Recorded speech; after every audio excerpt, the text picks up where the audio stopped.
Idi Amin Dada, Uganda's military dictator from 1971 to 1979, unleashed a brutal regime that left an estimated 300,000 dead, countless tortured, and a nation shattered.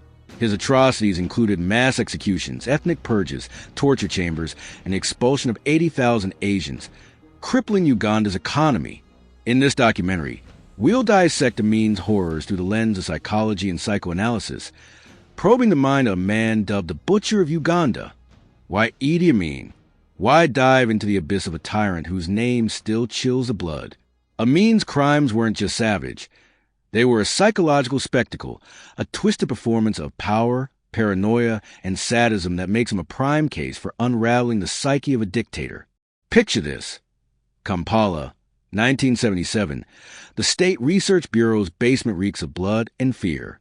A prisoner, hands bound, screams as Amin's men hack off his limbs, laughing. Corpses pile up in Mengo Palace's torture chambers, walls scrawl with pleas and blood. Cry far, help me the dead. Amin's orders fueled massacres, like the 1971 Jinja Barracks, where 800 soldiers were shot or bludgeoned, and ethnic purges targeting Akoli and Langi tribes. He fed enemies to crocodiles, bragged of cannibalism, and mutilated his wife Kay's body, sewing her limbs backward. His 1972 expulsion of Asians left shops looted, families exiled, and Uganda's economy in ruins. This wasn't just violence. It was a dictator's deranged theater, begging for psychological scrutiny. Step into the heart of darkness. Born around 1925 in Kiboko, northwestern Uganda, Idi Amin Dada was a Kakwa tribesman deserted by his father, raised by his Ladbar mother, an herbalist. His childhood was rough, minimal schooling. Ending at 4th grade in a Muslim school left him barely literate. Poverty and abandonment likely planted seeds of inferiority complex. Per psychoanalyst Alfred Adler, where a child compensates for shame with grandiose ambition. At 18, Amin joined the King's African Rifles as a cook, a colonial cog in Britain's machine. His size, 6 feet 4 inches, 240 pounds, and charisma propelled him through the ranks, fighting Mau Mau rebels in Kenya, where he learned brutality. By 1962, Uganda's independence saw him a major, cozying up to Prime Minister Milton Obote. Promoted to Army Chief in 1966, Amin's loyalty masked a growing rift. In 1971, facing arrest for embezzling army funds, he staged a coup, seizing power with Israeli and British backing. What forged this monster? Psychologists might diagnose malignant narcissism, a toxic blend of grandiosity, paranoia, and cruelty. Amin's self-proclaimed titles, President for Life, Conqueror of the British Empire, scream narcissistic personality disorder, where ego demands worship. His mood swings from charm to rage suggest hypomania, a manic state fueling irrational outbursts, per historian Samuel Decolo. Psychoanalyst Carl Jung's shadow self fits here. Amin's buried shame, illiteracy, colonial servitude, erupted as violence. His marriages to 6 women, including the brutal murder of Kay Amin, whose dismembered body was found in 1974, point to misogynistic control, a need to dominate those closest. Kay's corpse, limbs reversed, was a grotesque display of power, rumored to reflect Amin's rage at her infidelity. A servant reportedly found heads in his freezer. Amin boasting human flesh was too salty. Whether true or legend, such tales fed his mythos of terror. Why did he kill? Amin's murders were both strategic and sadistic, fitting the Sharia syndrome model, a psychobiographical framework for serial killers. It lists 5 traits: omnipotence, sadistic fantasies, ritualized performance, dehumanization, and symbiotic merger. Amin's paranoia, possibly paranoid personality disorder, saw enemies everywhere, Obote loyalists, intellectuals, even allies. A 1979 New York Times report uncovered State Research Bureau documents revealing his obsession with CIA plots and tribal conspiracies, fueling purges. His 1971 coup sparked immediate violence. 5,000, 6,000 Akoli and Langi soldiers massacred in barracks like Jinja, where survivors described floors slick with blood, bodies stacked like firewood. Civilians weren't spared: farmers, students, clerks shot or burned alive by the public safety unit, often for their homes or wives. Victim selection was deliberate yet erratic. Amin targeted perceived threats, Akoli and Langi tribes for their old boat ties, intellectuals for their influence, and Asians for their wealth. In 1972, he expelled 80,000 Indians and Pakistanis, claiming divine orders, giving them 90 days to flee. A 2022 Independent article notes 4,000 businesses were looted, collapsing Uganda's economy. Prominent figures, like Archbishop Janani Luwum, killed in a staged 1977 car crash, or Chief Justice Benedicto Kiwanuka, butchered in his robing room, were chosen to crush dissent. Amin's projection, per Freud, cast his insecurities on the victims, blaming them for his failures. His methods were barbaric. Mengo palaces torture chambers, electrified rivers trapping prisoners, and public executions by firing squad, sometimes televised.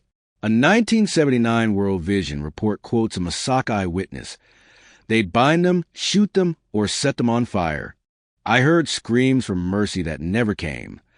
Some victims were forced to bludgeon each other, a sadistic twist amplifying terror.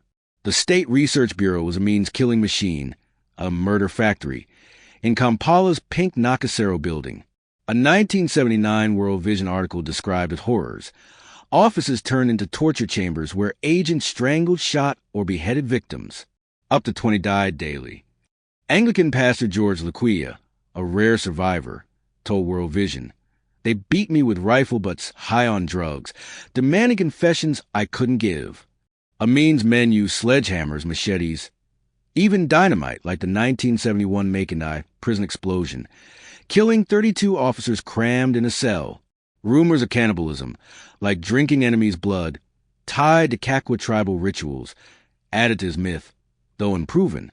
A 2021 Medium post cites Henry Kemba's book, claiming Amin bragged of eating human flesh, saying it was salter than leopard meat. Whether true, these stories fueled Uganda's fear. Amin's charisma masked his cruelty. Early in his rule, he charmed crowds, promising jobs and democracy. A 1974 documentary, General Idi Amin Dada, a self-portrait, shows him joking, dancing, yet hinting at menace.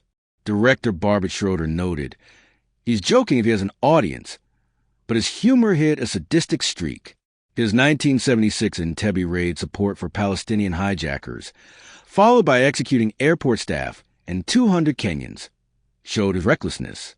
A 2003 Guardian article calls him a buffoonish tyrant, but his violence was calculated. Psychoanalyst Otto Kernberg's borderline personality organization fits. Amin's impulsivity, rage, and need for adoration swung wildly from populist charm to genocidal fury. His economic war, expelling Asians, executing traitors for hoarding, was less strategy than delusional grandiosity, believing he could rebuild Uganda alone. How did it end? By 1978, Amin's paranoia and blunders unraveled his regime. His army, bloated with Sudanese and Zairian mercenaries, mutinied. After invading Tanzania's Kagera region, claiming it as Uganda's, he provoked President Julius Nyerere. Tanzanian troops, with Ugandan exiles, counterattacked, capturing Kampala on April 11, 1979. Amin fled to Libya, then Saudi Arabia, where he lived comfortably, never facing justice. A 2003 Human Rights Watch statement lamented, "Death caught up with Amin before justice did." In 1989, he tried sneaking into Zaire to reclaim power but was arrested and returned to Saudi Arabia. On August 16, 2003, he died in Jeddah of organ failure, aged about 78, his secrets buried with him. Philosophically, Amin's life is a study in hubris and nihilism. Existentialist Albert Camus might see him as an absurd figure, chasing meaning through power, only to face oblivion. His belief in his own divinity, calling himself Lord of all beasts, echoes Nietzsche's will to power, but his paranoia inverted it, creating a void of distrust. Hannah Arendt's banality of evil applies. Amin wasn't a cartoon villain, but a man whose insecurities and colonial conditioning birthed a genocide. His legacy asks, does evil stem from a broken mind or a choice to embrace darkness? A 2003 Independent article notes, his black victims, who suffered most, hardly appear in narratives, a reminder of the racism that downplays African pain. Amin's shadow lingers. Uganda rebuilt, but scars remain, families torn, intellectuals erased, a nation haunted. This isn't just history, it's a warning. Power, unchecked, breeds monsters. As you watch, lock your doors and ask, what festers in the minds of those who rule? For Idi Amin, it was a darkness that devoured a country,